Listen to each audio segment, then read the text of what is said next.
Hello viewers, in today's tutorial we shall be looking at quadratic equation. Quadratic equation is a form of polynomial whose highest power is 2 degree 2 and it has this general form of ax squared plus bx plus c equal to 0, where a should never for any reason be equal to 0. This is what I mean. If a is equal to 0, it means you have 0 multiplied by x squared plus bx plus c is equal to 0. That will give you 0 plus bx plus c equal to 0, which is bx plus c equal to 0. This is just an equation and not a quadratic equation because the highest power here is 1. Quadratic equation must have its highest power 2. Again, for it to be quadratic equation, the power of x should never for any reason be equal to a fraction or a negative number. For example, if you have ax raised to the power minus 2 plus bx plus c equal to 0, this is not a quadratic equation. Or you have,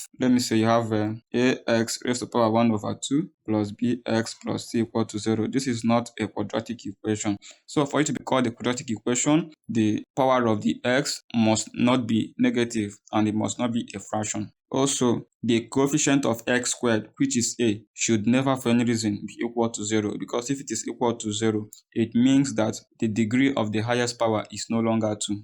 There are so many methods of solving quadratic equation, and those methods are factorization method, we have completing the square method, we have formula method, otherwise known as almighty formula, and finally we have graphical method. For example, we have x raised to the power 2 plus 7x plus 10 equal to 0. We are going to solve this particular problem using factorization method. We shall be taking the methods one after the other.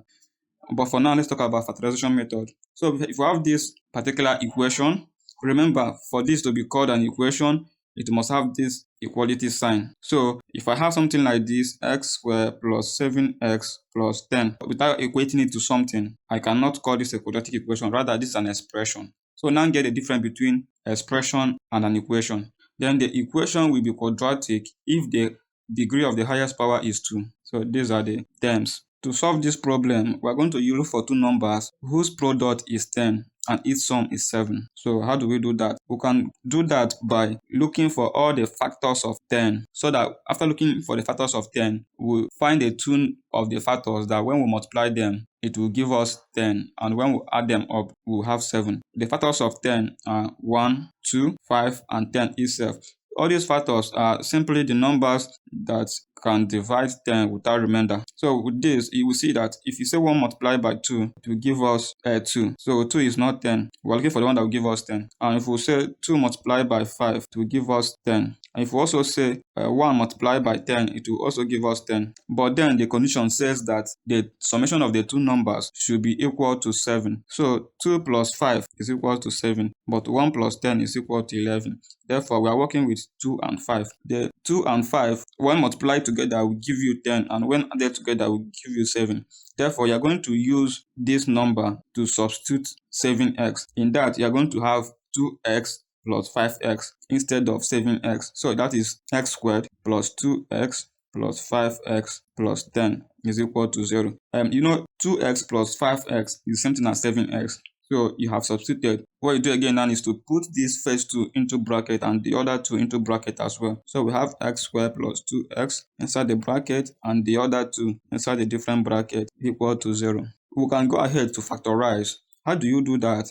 Looking at this bracket, look for a number that can divide this and that without remainder. So what can we use to divide these two numbers inside the bracket without remainder? You can say that x can divide x squared and you get x, and x can also divide 2x and you have 2. So if we're dividing with x, that is x squared, which is the same thing as x multiplied by x divided by x. That would be x cancel x, we have only x remaining.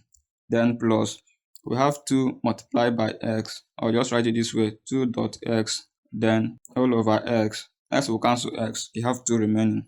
And looking at this bracket, you see that 5 can actually divide the two numbers. So it's a positive 5. 5 divide 5x, you have x.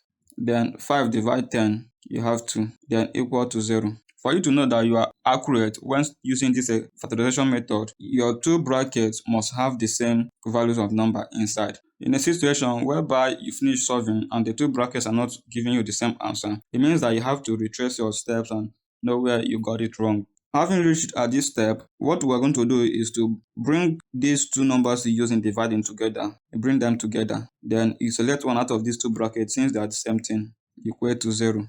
Now, these are the roots of this particular polynomial called quadratic equation. The roots are 2 because the highest power of the polynomial is 2. Had it been is all these polynomials that are to degree 4, it means that the roots are going to be 4 in number. But for the fact that this one is just to degree 2 and we call it quadratic equation, the roots are just 2. Then these two roots now are going to equate it to 0 plus 2 is equal to 0. We have that x is equals to minus 5 or x is equals to minus 2. Now, at this point, in some condition, you may be asked to look for the value of x1 or x2. So having two numbers like this, how do you know the one that is x1 and the one that is x2? The one that is x1 is the highest one, and between minus 5 and minus 2, you know that minus 2 is higher, even when checking from your number line, and your x2 is equals to minus 5. Now, let's look at this second example. In the second example, we have 6x squared minus 7x plus 2 is equal to 0. This one is a bit different from the one we solved before. The one we solved before, the coefficient of x squared was just 1. But this one, whose coefficient of x squared is above 1, you are going to multiply the coefficient of x squared with the constant. Remember, this is our a value, this is b, and this is c. So the value of a in this equation is 6. Value of b is minus 7. Whereas the value of c is 2. So we are going to multiply a by c, which is the same thing as 6 multiplied by 2 equals to 12. Now, we can look for two numbers that when we multiply them, we have 12, but when we add them up, we have minus 7. To do that, let's look for the factors of 12, and there are 1, 2, 3, 4, we have 6 and 12 itself. So these are the numbers that can divide 12 without remainder. And now, let's look for two numbers that when we multiply them together, we have 12, but when we add them up, we have minus 7. We'll see that 1 multiplied by 2 is 2, 2 multiplied by 3 is 6, but 3 multiplied by 4 is 12. So we have 3 multiplied by 4, which is equals to 12. But 3 plus 4 is 7, whereas our summation should be equal to minus 7. So what if we say minus 3 multiplied by minus 4? That will be equal to 12 also. But minus 3 plus minus 4 is same thing as minus 7. So we're going to work with minus 3 and minus 4. Let's use that to substitute minus 7x in this particular quadratic equation. So we have 6x squared minus 3x minus 4x plus 2 equal to 0. Let's put the first two inside the bracket. We have minus 3x. Remember, you have minus 4x here plus 2 to be equal to 0. Looking at this bracket, what number do we think you can divide these two numbers? If you look at this, you actually see that 3x can divide 6x squared and divide itself without remainder. So let's divide with 3x. 3x dividing 6x squared is like saying 6 multiplied by x multiplied by x all over 3 multiplied by x. So this x will take care of this x. This 3 dividing itself is 1, dividing 6 is 2. So we have 2x remaining. Then 3x dividing 3x, we have 1. For this particular bracket, we can see that minus 2 can divide the 2. So if we go with minus 2, minus 4x divided by minus 2 will give you 2x. Then minus 2 dividing 2 will give you minus 1 equal to 0. You bring the ones outside the bracket together like we did before, and you select one bracket out of the two and equate it to 0. When you equate the two roots to 0, you have that 3x minus 2 equal to 0, or 2x minus 1 equal to 0. That will give you x is equals to 2 over 3, or x is equals to 1 over 2. Now let's look at this third example. This third example says 3y squared minus 13y minus 10 is equal to 0. In this case, they used y instead of x, but then we're still going to follow the same format. Remember what I told you earlier, that when you have a coefficient of x squared, because here now y is serving as x, so when you have a coefficient of x squared to be above 1, you are going to multiply the coefficient with the constant, and the constant here is minus 10. Our a multiplied by c is same thing as saying 3 multiplied by minus 10. which is equals to minus 30. So we look for factors of 30. I will have 1, 2, 3. We have 5. We have 6. We have 15. We have 30. Now, among all these factors, what are the two factors here that when you multiply them, you have minus 30? Remember, it can be two different factors or a particular factor multiplying itself. Don't worry, we'll look at that. For this one, we all know that 5 multiplied by 6 is 30. And let's say minus 5 multiplied by 6 is minus 30. But we know that minus 5 plus 6 can never give us minus 13. So we'll look for another one. What if we try 15 multiplied by 2 is same thing as 30? So let's say minus 15 multiplied by 2 will give us minus 30, and minus 15 plus 2 will be equal to minus 13. Remember, if you say minus 2 multiplied by 15, it will actually give you minus 30, but minus 2 plus 15 is the same thing as 13. So it's not giving you negative 13. Therefore, what works best here is minus 15 plus 2, which is equals to minus 13. And minus 15 multiplied by 2 is same thing as minus 30. So let's use that to substitute for minus 13y, so that we're going to have 3y squared minus 15y plus 2y minus 10 is equal to 0. You put the first two inside the bracket and the last two together is equal to 0. Look for two numbers that can divide this. That is a way of factorization. 3y, you can divide 3y squared, and 3y can also divide minus 15y. So that we have 3y dividing 3y squared, we have y, and then 3y dividing minus 15y, we have minus 5. Then plus 2 into 2y, we have y, minus 2 into 10, we have 5, equal to 0. We bring together those ones outside the bracket, the ones you use in dividing, and select one out of the two brackets since they are the same thing. Now you equate the two roots to 0, thereby having 3y plus 2 is equal to 0, or y minus 5 is equal to 0. This will give us that 3y is equal to minus 2, and our y is equal to minus 2 over 3, or y is equal to 5. So looking at this, the first value, which is y1, should be equal to 5, and your y2 should be equal to minus 2 over 3. Let's look at the first example. This example says into bracket x minus 3, close the bracket, open bracket again, x plus 5, close the bracket, is equal to 20. We'll start this by opening the bracket, and that is the expansion. So if to open the bracket, it means that you're going to use the bracket to multiply this bracket. You select the first value here, the first number, which is x. You multiply it into this bracket, and you have minus 3 remaining. Use the minus 3 to multiply the bracket also, equal to 20. Then x multiplied by x is x squared, plus x multiplied by 5 is 5x. Minus 3 multiplied by x is minus 3x. Minus 3 multiplied by 5 is minus 15, equal to 20. We have x squared plus 5x minus 3x, since they're like that, we give you 2x. Then you have a minus 15. If this 20 cross one of equality, it becomes negative, equal to 0. And you have that x squared plus 2x minus 35 is equal to 0. Now we are going to use our usual method. Since the coefficient of x squared here is not above 1, it means that we are going to look for two numbers that when we multiply them we have 35, and when we add them up we have 2. So how do we get that? We can start by writing out the factors of 35. We have a 1, we have 5, we have 7, we have 35 itself. So 5 multiplied by 7 will give us 35.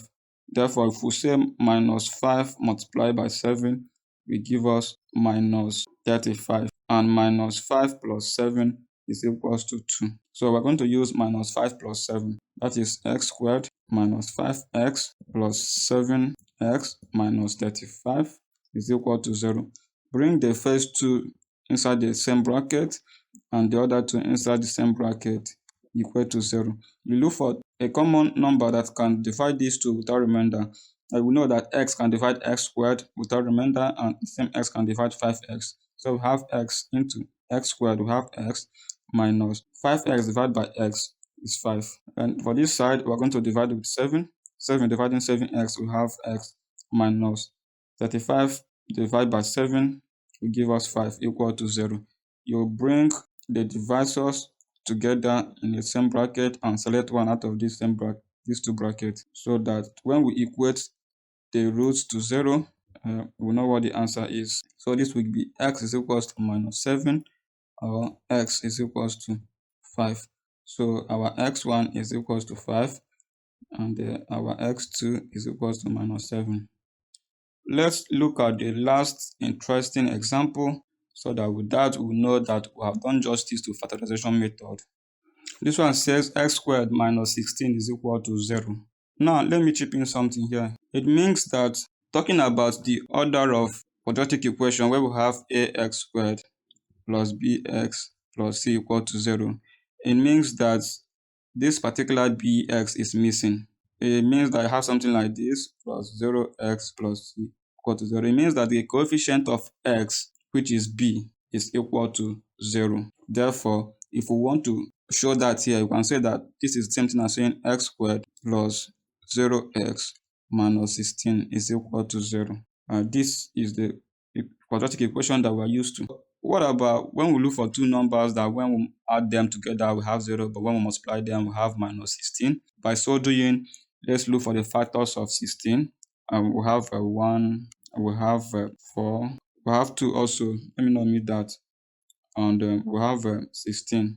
We all know that 1 multiplied by 4, 1 multiplied by 2 cannot give us 16. 2 multiplied by 4 cannot give us 16. But 4 multiplied by 4 will give us 16. But don't forget, the 16 must be negative as it shows in the equation. So minus 4 multiplied by 4 is equals to minus 16, and minus 4 plus 4 is 0.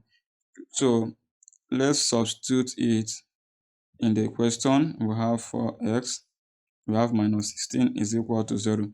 Let's bring the first two inside the same bracket and the other two inside a different bracket equal to 0. What do we think can divide these two? We can divide these two with x, and when x divide x squared, we have x minus 4x divided by x, we have 4. Then for this one, we can divide with 4.